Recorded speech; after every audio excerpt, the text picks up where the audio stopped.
আউযুবিল্লাহি মিনাশ শাইতানির রাজিম। বিসমিল্লাহির রাহমানির রাহিম। সূরা আল ইনফিতার।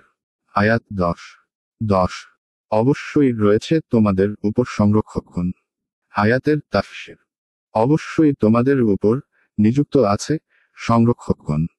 আয়াত 11 সম্মানিত লেখকবর্গ। আয়াতের তাফসীর। সম্মানিত আমল লেখকবর্গ ফিরিস্তা। আয়াত 12 তারা অবগত হয় যা তোমরা করো। আয়াতের তাফসীর।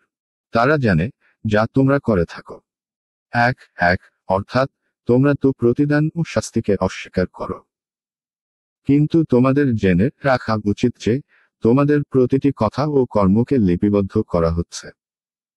আল্লাহর তরফ হতে তোমাদের জন্য ফিরিস্তা প্রহরী হিসেবে নিযুক্ত আছে, যারা তোমাদের প্রতিটি কথাকে জানে যা তোমরা করছো। এটা হলো মানুষের জন্য সতর্কবার্তা যে প্রত্যেক কর্ম করা ও প্রত্যেক কথা বলার পূর্বে চিন্তা ভাবনা করে দেখো এটা ভুল নয় তো।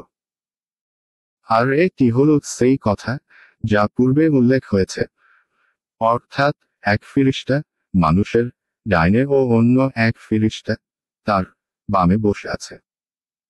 সে যে কথাই উচ্চারণ করে তাই লিপিবদ্ধ করার জন্য তার কাছে তৎপর প্রহরী প্রস্তুত রয়েছে। সূরা কাফ 50-17 নং। অর্থাৎ লেখার জন্য বলা হয় একজন ফিরিস্তা নেকি ও অন্য একজন ফিরিস্তা বদি লিখে থাকেন।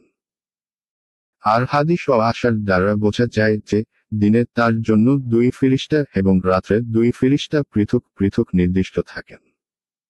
পরবর্তীতে নেকি এবং বদি উভয়ের উল্লেখ করা হচ্ছে।